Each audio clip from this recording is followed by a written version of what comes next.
Welcome to episode 17 of the In My Footsteps podcast. I am your host, Christopher Setterland, coming to you from the vacation destination known as Cape Cod, Massachusetts, but representing all 6 of the New England states, from northern Maine to Connecticut, going right up against New York City. Thank you all for tuning in. Can't say how much I appreciate all the support, not only of the podcast, but of my YouTube channel, my blog, my Instagram live streams. All of this is stuff that I'm passionate about. And when you're chasing your passions, you don't feel like you're doing work. And that's why I keep telling everyone, follow your dreams. You only get so many kicks at the can following your dreams. And this content creation, using that part of your brain, is something I really love. So I just always want to make sure that I thank you all for tuning in. So I have 2 bits of really good news pertaining to what I was talking about before, the creative content. So first of all, this podcast is now being aired on Lemonadio.com Saturdays at 3 p.m. This internet radio station is owned and operated by Cape Cod radio icon Stephanie Viva. If any of you have been on the Cape in the last 15, 20 years, you know who Stephanie is from her morning show work on 106 WCOD. Everybody knows who she is if you've been down here. And I feel very humbled and thrilled that she enjoys this podcast enough that she would want to have it on a station that she operates. Obviously, if you're listening to this, maybe you're listening to it on Lemonadio. I did a little special intro just for the folks that are tuning in over there. And if you do listen over there, shoot me an email, christophersetterland@gmail.com. Just let me know. I'm curious. I always check my numbers, I guess, to see where the podcast is being downloaded from the most, because then I kind of lean into that when it comes to marketing and advertising it. Thus far, it's Apple Podcasts by a long shot, but I'm always curious if people are checking it out at other places. And the second bit of good news that I can't go too deep into, but I'll just say that I'm in the works of finishing up details on my 7th book. So my 6th book, Iconic Hotels and Motels of Cape Cod, is coming out the week of May 24th. But before that's even out, I was approached by my publisher with 3 potential topics. They actually wanted me to work on all 3, and I said, you got to be kidding me. I don't know if I could handle 3 books at once. But I chose one. The proposal is basically a formality. They want me to do this. It's kind of a new series that Arcadia Publishing is doing. I'll just say it has to do with photography, and I'm thrilled because I've wanted to do something with my photography besides just share it on Instagram. But there'll be more details on that to come in the weeks and months ahead. I also just opened up my own Buy Me a Coffee page. It's a way for fans to support content creators. I've seen several other podcasters and YouTubers that are using it, and I decided why not just give that option. I'm never one that when I do these podcasts that I promote contributing to me, but it's one of those that I'm not going to say no if you want to. I really appreciate it. I've already had a couple of donations, one from Wear Your Wish, and I've mentioned that company a lot on here. And I'll say it again, go to wearyourwishes.com for some awesome clothing and apparel. And if you want to go to Buy Me a Coffee, just look up In My Footsteps podcast. You can't miss me. But this is episode 17 of the podcast. We are chugging along. I've got so much content coming up over the next several months. I've said it before. I have enough content in the chute right now that I could do this podcast for another 4 years. And that's without doing any more research. And I'm constantly finding new things that I want to share on the podcast. I just want to keep spreading the word. You guys are doing a great job of that. I really appreciate it. I can promote myself enough, but when other people believe in you and promote you, that means more than anything. So in this week's episode, we're going to take a trip back and look at the history of the Friendly's restaurants, which that has a place in my heart of my childhood. We're going to take the first of what will likely be 3 road trips to the island of Nantucket. There's way too much to see there to cram it into one road trip segment. I'm going to take you way, way back in the day to 4 of my favorite sleepover memories. They go from least embarrassing to most embarrassing, I guess, but I don't name names. Of course, we got another segment of This Week in History, including the very first Boston Marathon, all that and so much more. Thank you for tuning in. I am Christopher Setterland. This is episode 17 of the In My Footsteps podcast. And come on, let's go take a walk. I don't know about anybody else out there, but I can tell you, as a kid, there were few things that I looked forward to more than actually going out to eat or eating something beyond a normal meal. Because, as a kid growing up, 7 days a week, 21 meals a week, if you do 3 meals a day, you're looking at the vast majority being a normal dinner. Sit-down meal with the family or something simple, but nothing beat going out to eat. And for me, if you listen to episode 15 of the podcast when I talked about my Nina celebration of life, one of the biggest thrills that I always used to get was going out with her for lunch and toy shopping. And the backdrop for those days was always the Friendly's restaurant. Growing up on Cape Cod, there were several, including 2 inside the Cape Cod Mall at one time. Unfortunately, today, with the passing of time, Friendly's is looking like it's going to end up being one of those things that falls with the changing of time. But I wanted to talk some about Friendly's, give you some of their history and my memories of going to Friendly's. This will be mostly the 80s because that was when I did the shopping with my Nina. But Friendly's, their story goes all the way back to 1935 and Springfield, Massachusetts. So it's a local place. The actual first Friendly's opened in 1935. 2 brothers, Presley and Curtis Blake. And it was a modest neighborhood ice cream shop. Double dip cones were 5 cents. And the name Friendly came from the intention of providing warm, caring, neighborly service to all who visited. It took a little while, but by 1940, a second Friendly's opened in West Springfield.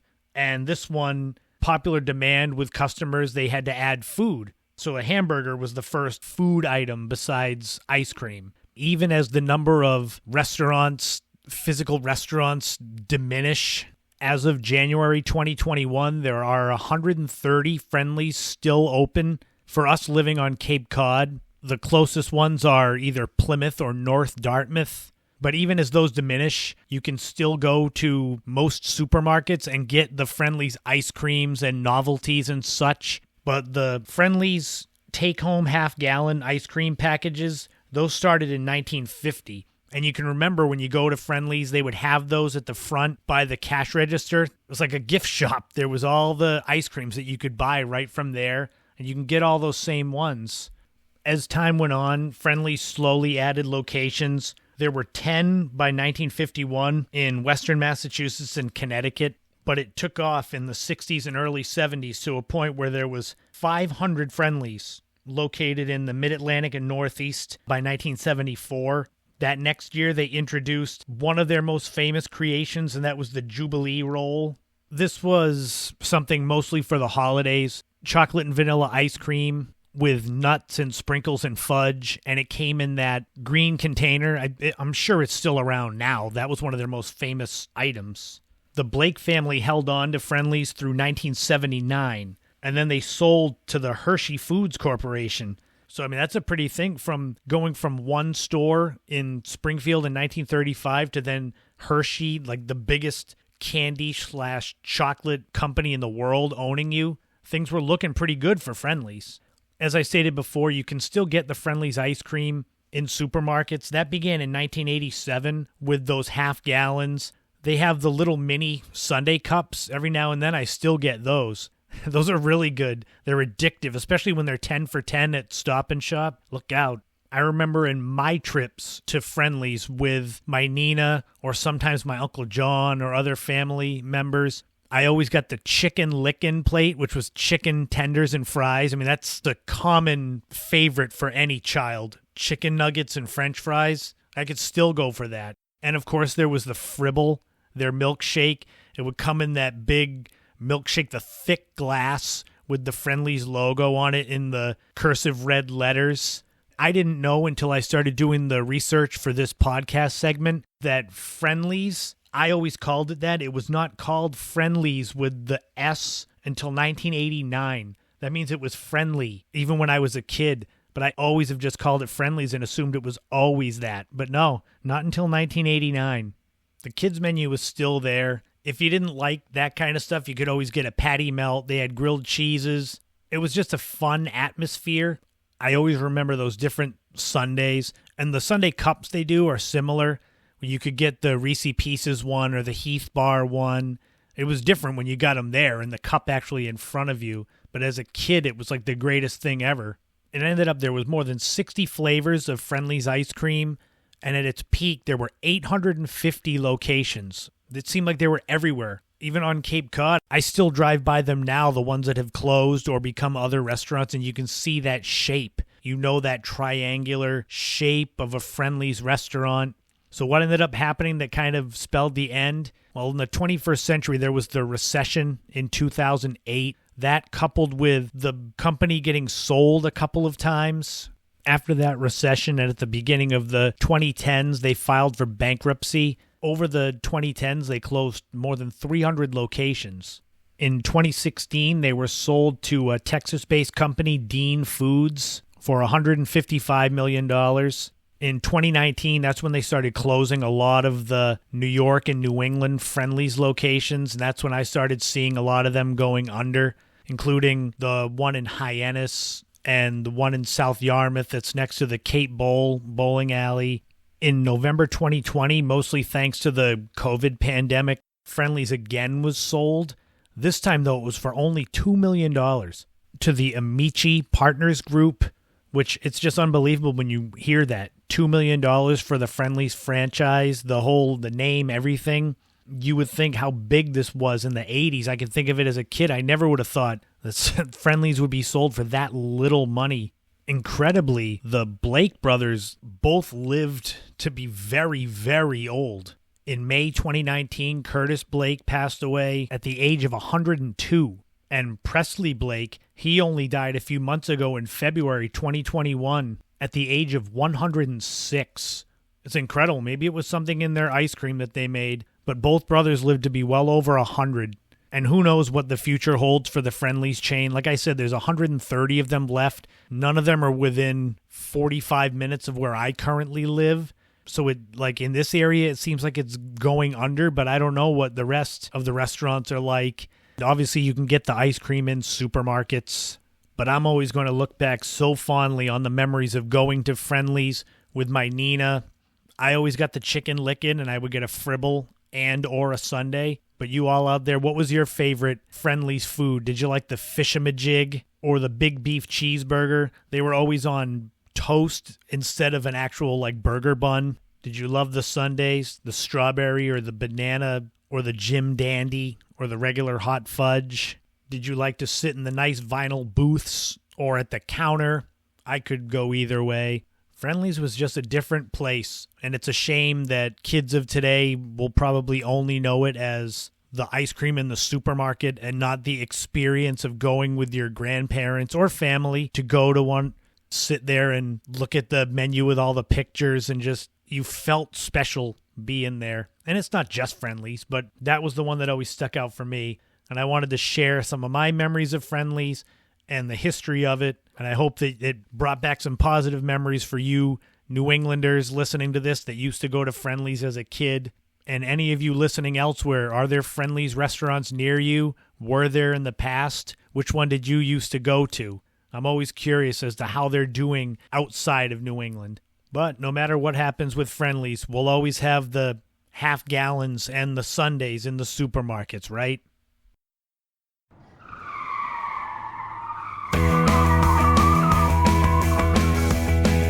It is road trip time again. This is the part of the podcast where we take a little trip to one of the hundreds and hundreds of amazing places that New England has to offer. And I'll tell you, I love doing these. I love sharing places, especially ones that I've been to a lot and that I really enjoy, because it's so exciting, because I can just imagine somebody listening to this podcast and hearing about a place and then going there because I recommended it.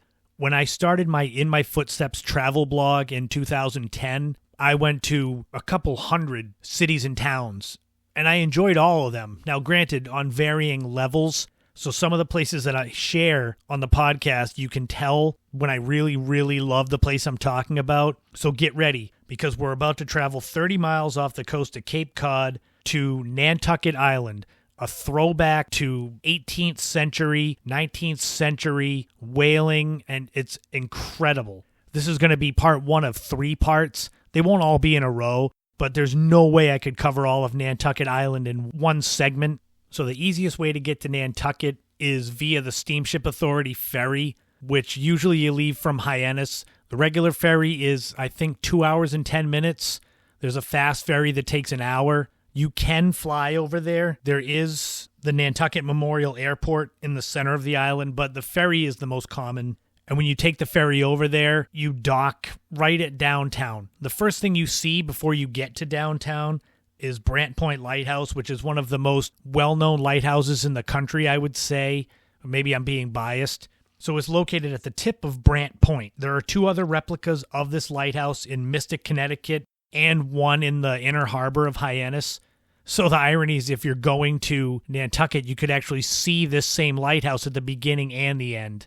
This Brant Point that's there now is the second station, I guess you could say. The original Brant Point Lighthouse is 47 feet tall and it still stands, but because of the shifting sands, it was located far from the entrance to the harbor now, so they had to build a new Brant Point Lighthouse. All of the places I'm going to talk about in this segment about Nantucket, you can walk to them from downtown. That's why I lumped them all together. When you get to Nantucket and you get off the ferry, the first thing you'll notice if you go to Main Street, it's the incredible cobblestones that just give it this awesome vibe. It looks like you're back in the 1800s. So Main Street was paved, they believe, around 1837, with legend having it that the stones came down from Gloucester specifically for these streets. Drive slow if you're going over these cobblestones. It's bumpy. It's even worse if you bring a bike like I've done several times, because you've got to ride on the street. They don't like you riding on the sidewalk on Main Street.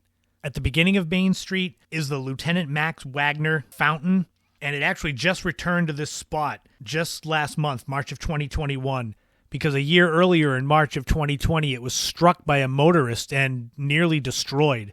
So it spent a year getting repaired, and this fountain, it was named for Lieutenant Max Wagner of Nantucket, who died of gunshot wounds he received fighting with the 26th Massachusetts Regiment in the Philippines during the Spanish-American War.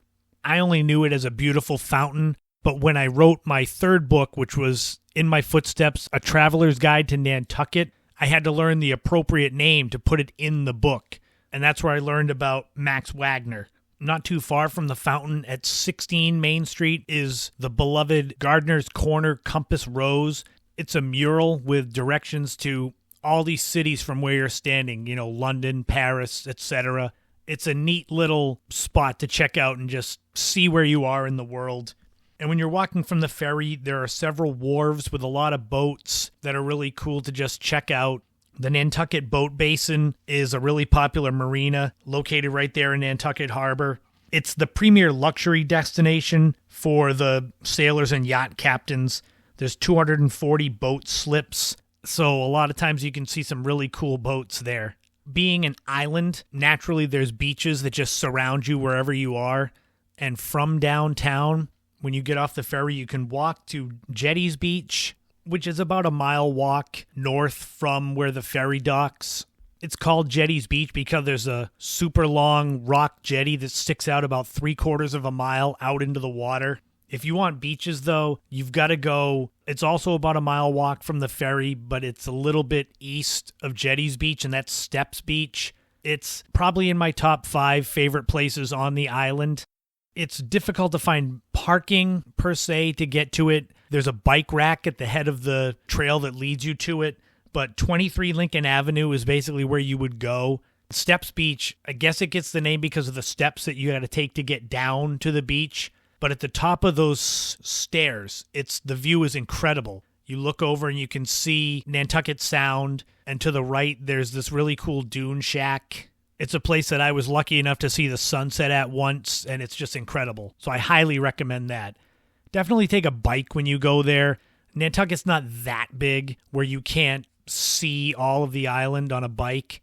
But if you do bring your car, Nantucket doesn't have any streetlights on the island. It just adds to that vibe, like you've gone back in time to a whaling port. And speaking of the whaling port, you've got to check out the Nantucket Whaling Museum at 13 Broad Street. That's a day in itself.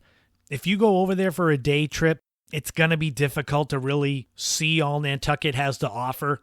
I would definitely recommend staying overnight. I've done it before. If you're going to go, there's a lot of hotels, resorts, bed and breakfasts over there. The top one is the White Elephant at 50 Easton Street. That's luxury accommodations, but it actually started as rustic cottages. And since the 1920s, it's been one of the most sought-after hotels. It's basically steps from Brant Point Lighthouse. Even now, as I'm describing just the downtown area of Nantucket, I'm realizing all these places that I want to include and tell you to go see. Mitchell's Book Corner at 54 Main Street. I did a book signing there for my Nantucket book, and it was awesome. I sat out on the sidewalk with my books, and it was a late summer day, people walking by, and it was the best. Except for the lady that came up to me and saw my last name, Setterland, and she was Swedish, and she started speaking Swedish to me, and I just looked at her like she had 3 heads, and then she said, "You're Swedish, right? You speak Swedish?" No, I don't. At 16 Sunset Hill is the Jethro Coffin House, which is also known as the oldest house, because it's the oldest house still standing on the island. It was built in 1686. Nantucket was originally home to the Wampanoag tribe of Native Americans. In 1659, a group of settlers arrived, including members of the Macy and Coffin family, and that's how Nantucket was born. If you go over there and you stay for a while, stay at the White Elephant or the Nantucket Hotel or the Periwinkle, which I stayed at, the bed and breakfast, you got to eat. Go to Lola 41 at 15 South Beach Street. The 41 is from the 41st parallel on the map, and their decor and atmosphere, food and drinks all are based around that 41st parallel. It was opened in 2006. Before that, it was the Bluefin restaurant. There's also a Lola 41 in Palm Beach, Florida, and Lola 42 in Boston. But above all else, if you go to Nantucket, it's good to have a plan of things to see, but just explore.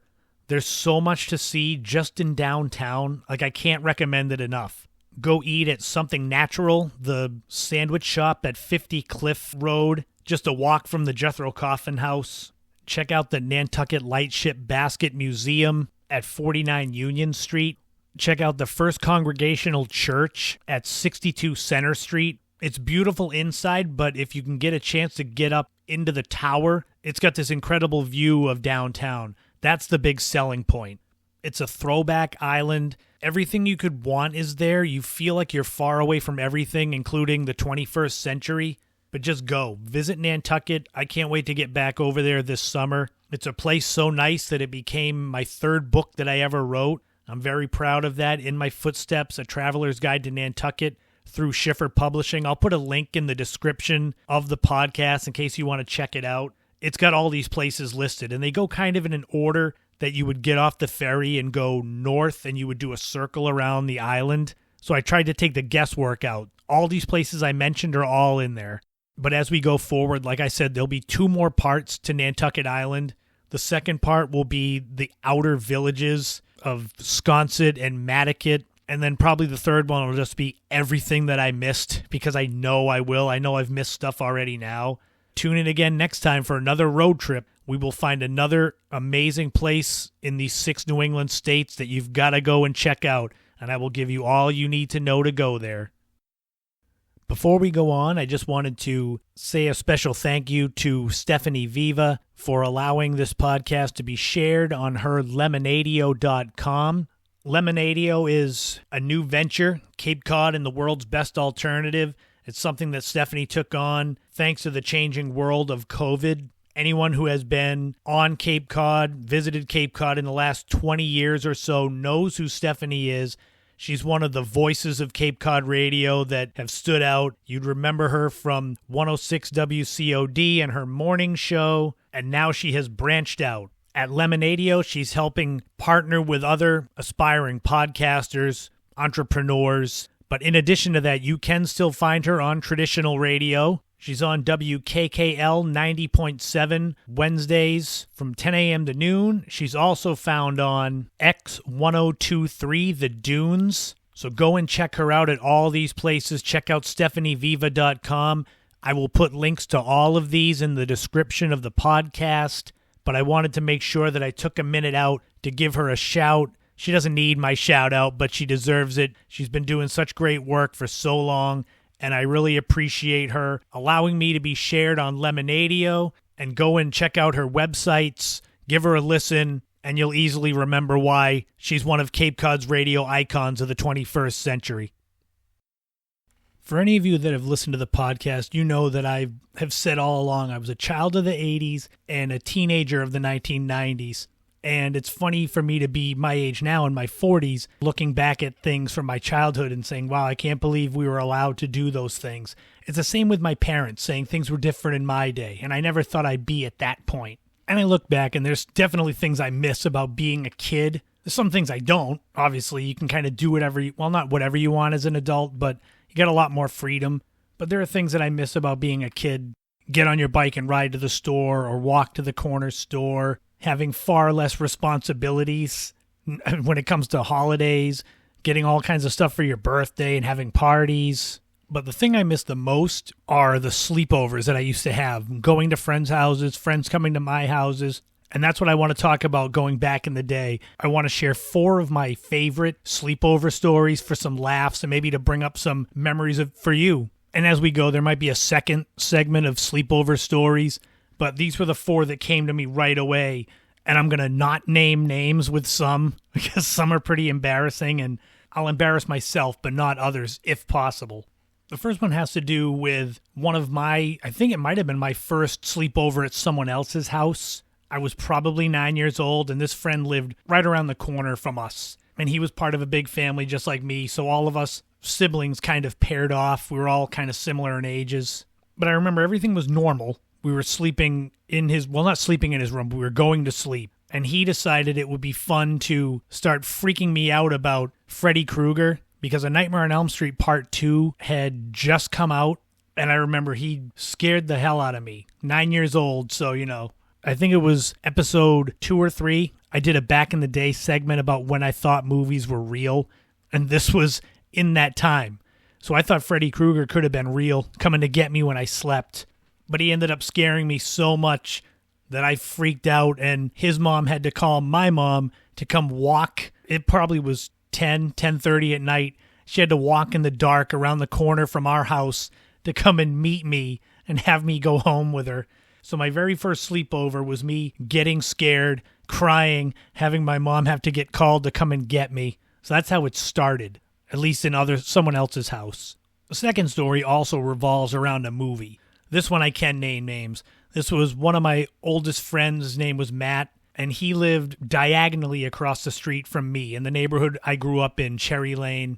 And he slept over, and I'll never forget, my favorite monster movie of all time is the original King Kong vs. Godzilla from 1962. So Matt slept over, and we were so excited because King Kong vs. Godzilla was going to be on, I think it was WLVI Channel 56 on the TV back in the 80s. There was, however, one catch, and that was the fact that the movie was going to be on at 3 a.m. So I think we were 10 years old, we decided to pull an all-nighter and stay up and actually watch it. And we did. We did our best to stay awake, 11, midnight, 1 a.m. That's really late. But then the time came, 3 a.m., and there's the beginning of the movie, King Kong versus Godzilla, and we just look at each other like we made it. And within 2 minutes, we fell asleep. So we stayed up all the way to 3 a.m. to see that movie and watched like 2 or 3 minutes of it and then done. Fell asleep. That was a sad one. I think of all my friends growing up, I think Matt was the one who we slept over each other's houses the most. Mostly because of proximity. Literally, you could just go outside and shout, "You want to sleep over?" or "eat over," which meant to come have dinner. Once I got old enough, nothing beat having birthday party sleepovers when I would have several people sleep over, and it was just it was great to cap off your birthday. You got all the presents, had your favorite dinner, had your favorite, usually dessert, cake, whatever. Then you had your friends over. It was like you ran the house. And when you grow up with a family of 5 kids, that day becomes the best day. Like you're the king of the house because every other day you've got to share it with so many others. This may have been my first birthday sleepover, but, my family will let me know if I'm wrong. I think I was 8 years old, and we lived at this house where the basement was partially finished. And because I was the oldest, I got to have that room as mine, which was great because you shut the door and it was so dark, I would sleep forever because I couldn't see anything. I can't remember everyone that was there that night. I might have had 3 or 4 people, but what it comes down to is we were all hanging out, watching TV, just enjoying being kids. And back then we had a cat, Smokey, because she was like a charcoal gray cat, and she was pregnant at the time. And she loved all of us kids. When it came time for her to give birth, I guess she felt comfortable being around all of us 8-year-old, 9-year-old boys, because in the middle of my birthday sleepover, she came downstairs and laid in the middle of us and started having kittens. Now, in reality, she had 1 kitten, and we named him Solo. But still, how about that for a birthday sleepover? Imagine being one of the other kids. You go to sleep over your friend's house for his birthday, and the kid's cat comes down and has kittens in front of you. Holy Lord, I couldn't make that up. And Solo the cat, the only one that was born, he's got his own story I'll share at some point in a future podcast that you won't believe either.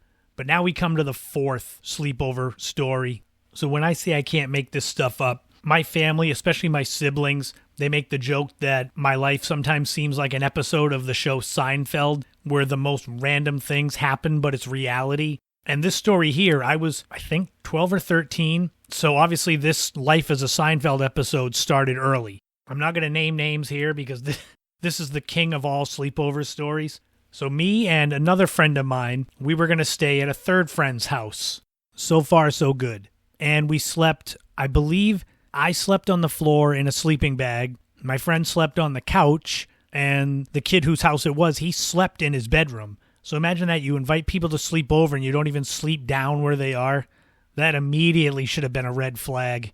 I think we slept with the TV on in the living room. So at some point during the night, I was sleeping facing the TV. So the kid whose house this was, the family had 2 dogs.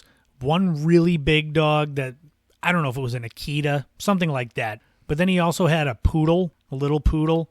And I don't know what time of the night it was, but I just happened to open my eyes facing the TV, and the poodle dog walked into view. And within 2 feet of my head, he decided to squat and just start taking a poop on the living room rug right next to me where I was laying. And it's like, what do? It's late at night. You don't scream at the dog. So I basically just rolled over and just pretended that it was a dream. But oh no, it was real, because in the morning, the kid's mother was cleaning up the dog poop. And he asked us if we saw anything, and I played dumb. I said, no, I was asleep. Needless to say, I never slept over at that kid's house again. To have that as your debut sleepover, a dog pooping on the floor next to your head while you're sleeping, you gotta be kidding me. That's my king of sleepover stories. But if I come up with any more, I'll definitely do another segment. But what were your favorite sleepover memories? What was your best one? Or what was your worst/best one? Shoot me an email, ChristopherSetterlin@gmail.com. Let me know your sleepover nightmares, sleepover dreams, all that stuff. I'll be back with more back in the day stuff as we go on in the podcast.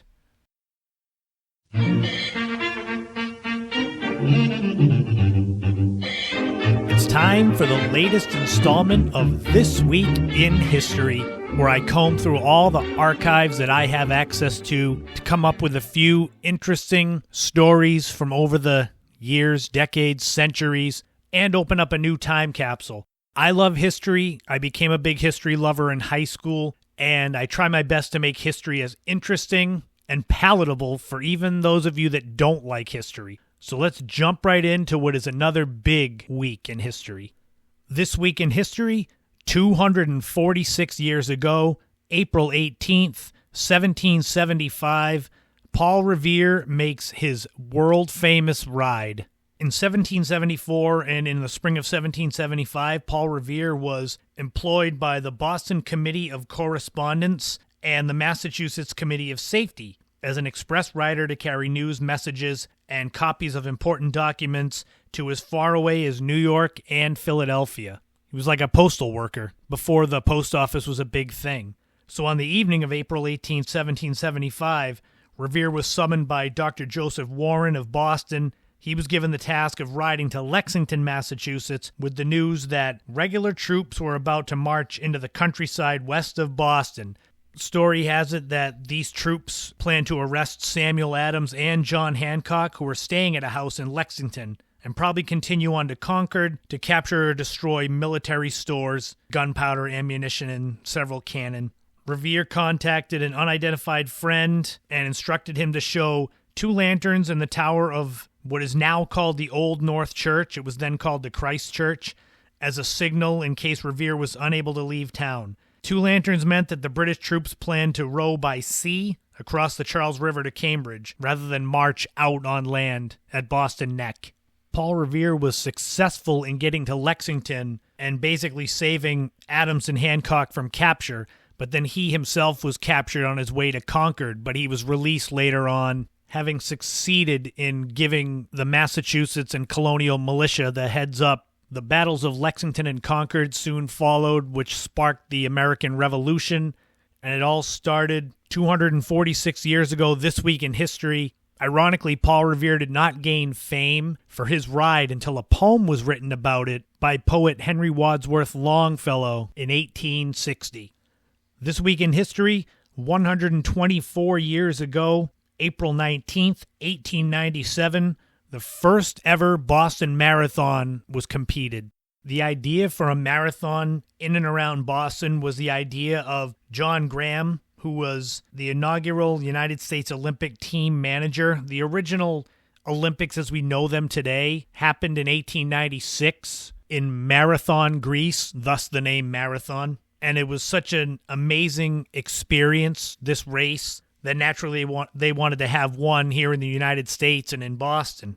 Various routes were considered with the assistance of Boston businessman Herbert Holton. Originally, the Boston Marathon was 24.5 miles, not the 26.2 as seen today. The original route began at Metcalfe's Mill in Ashland, Massachusetts, and ended at the Irvington Oval in Boston. The race was run, as I said, April 19th, 1897. It was won by John McDermott of New York, and there were only 15 people that ran it. Just for reference, in 2019, there were 30,234 official runners of the Boston Marathon. So imagine there's only 15 people, and it wasn't even a full marathon. McDermott finished the race in 2 hours, 55 minutes, and 10 seconds. The distance of the marathon, as far as the 1896 Olympics goes, was 24.8 miles, and it was based on the distance run according to a famous Greek legend in which the Greek foot soldier Pheidippides was sent from the plains of Marathon to Athens, Greece, with news of the astounding victory over the superior Persian army. The Boston Marathon course was lengthened to 26 miles in 1924, and the starting line was moved west from Ashland to Hopkinton, basically how we know it today. Since its inception in 1897, more than 607,000 runners have finished the Boston Marathon, and it has gone on to become probably the most well-known road race, marathon, foot race that there is in the world. People come from everywhere to run in this race. My Uncle Steve has run it at least 10 times, and he always wants me to run it, but I told him I'm retired as a marathoner. I might walk it, but running it's out of the question. The first Boston Marathon took place 124 years ago this week in history. This week in history, 126 years ago, April 24th, 1895, the first solo sail around the world begins in Boston. The man who set sail was Captain Joshua Slocum, a native of Nova Scotia, Canada. On April 24th, 1895, the 51-year-old sailor departed from Boston aboard his tiny sloop called the Spray, a 36-foot 9-inch gaff-rigged sloop oyster boat. He then proceeded to sail around the world single-handedly. Slocum would end up writing a book called Sailing Alone Around the World. Slocum intended to sail eastward around the world using the Suez Canal, but when he got to Gibraltar, he realized that sailing through the southern Mediterranean would be too dangerous because of the piracy that went on there, especially him as a lone sailor on a small boat. So he decided to sail westward in the southern hemisphere down around the bottom of South America, past Australia, through the Indian Ocean, around Africa, the Cape of Good Hope, and then back to North America. Slocum traveled more than 46,000 miles. He returned not to where he started from, though. He returned to Newport, Rhode Island on June 27th, 1898. And the sad bit of irony is that hardly anyone noticed his great achievement because the Spanish-American War had begun 2 months earlier and dominated the headlines. Only after the war was over did newspapers start to pick up what Slocum had done. But when he actually did it, no one really cared because there was a war going on. You imagine sailing 46,000 miles, this huge achievement of mankind, and you get back and everyone's like, yeah, well, there's a war going on, sorry. And another sad bit of irony, Slocum in 1909 set sail for the West Indies on one of his usual winter voyages and was never heard from again. In July 1910, his wife informed the newspapers that she believed he was lost at sea. And in 1924, he was finally declared legally dead. This week in history, 126 years ago, Joshua Slocum set sail from Boston for the first solo trip around the world. And in some pop culture, this week in history, 34 years ago, April 19th, 1987, on The Tracy Ullman Show, the very first ever Simpsons sketch appeared. Cartoonist Matt Groening created The Simpsons, but the irony is that The Simpsons weren't originally intended to be the sketch brought to life. It was supposed to be Life in Hell, which was another of Groening's comics. The first sketch The Simpsons appeared in on The Tracy Ullman Show was a 2-minute-long Good Night short. And if you watch it, I mean, the humor's not there like it would be later on. In my opinion, the first 10, 12, 13 seasons of The Simpsons are some of the best television ever. I might be biased because now it's still on the air and it's not close to the same. The Tracy Ullman Show was on from 1987 to 1990, and The Simpsons would get their own series, starting with a Christmas special in December 1989. I was in 5th grade and The Simpsons debuted, and I find it ironic that now I'm in my 40s and the show is still on TV. But like I said, those first 10, 13, 14 seasons, you could just throw a dart at any of those episodes and you're going to find something just incredible, way beyond its time. And it all started 34 years ago this week in history on The Tracy Ullman Show. And now it's time for another time capsule. And I'm going to do something special here because this time capsule doesn't actually fall in this week. But because I'm not doing a podcast next week, that's my week off. I want to do April 30th, 1924, because that was the day that my Nana, Doris Doan Setterland, was born, and I want to share what was going on the day that she was born. So 97 years ago, the number one song was Somebody Stole My Gal by Ted Weems and his orchestra. It spent 5 weeks at number one on the Billboard charts, which I had to look up. I didn't realize Billboard magazine actually debuted in November 1894. Not quite the same as Billboard became, but it was still a thing back then. The number one movie was Sherlock Jr., starring Buster Keaton. It was a silent film. It made $448,000 back then, about $6.9 million in today's money. Basically, it's a film projectionist, longs to be a detective, and puts his meager skills to work when he is framed by a rival for stealing his girlfriend's father's pocket watch. It has a 96% positive rating on Rotten Tomatoes, so it must be worth checking out. And there was no television back then, so I had to find the number one radio show. So the number one radio show was the Ever Ready Hour. It debuted only a few months before in December 1923. It's considered the first commercially sponsored variety program in the history of broadcasting. It was radio's first sponsored network program, paid for by the National Carbon Company, which at the time owned Eveready Battery. And if you ever wanted to listen to the Eveready Hour, I guess there's only one known recording of one episode from May 15th, 1928, and that's it. So otherwise it's lost to history, and there's photos, but that's about it. But if you wanted to listen to it, and you wanted to buy a radio, the cost of a radio, April 30th, 1924, was anywhere from $35 to $350 in money then, which would be anywhere between $540 and $5,400 in today's money to buy a radio. And on that day, 97 years ago, my Nana was born, and made this world a much better place, and I'm so glad that I got to have her in my life until I was 32. So I wanted to share that time capsule, and that'll cap another week of This Week in History.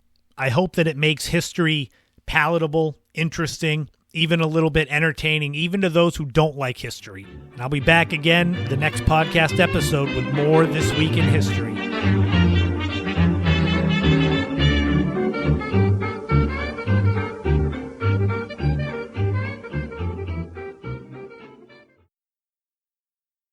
And that's going to do it for episode 17 of the In My Footsteps podcast. Thank you so much for tuning in. Thank you so much to all of you that have taken a moment to check out any of these episodes, to any of you that are loyal listeners, anyone who has shared it via social media. I really appreciate it. That's the way to get the audience to grow, is for listeners to share it and say that it's good. I can promote it all I want, but when you folks do it, that means so much to me. Next week, there won't be a podcast. That's my week off. As you know, I do 3 weeks on, 1 week off. Episode 18 will be in 2 weeks, and that's going to be a fun one. We're going to look back at the Storyland Amusement Park, which stood where the Cape Cod Mall now stands. It's a mind-blowing thing to know what used to be there. We're going to go way, way back in the day to my days of playing Little League Baseball and Farm League Baseball. We're going to take a road trip to a classic Vermont town, Middlebury, and there'll be another loaded This Week in History, including the Hindenburg disaster.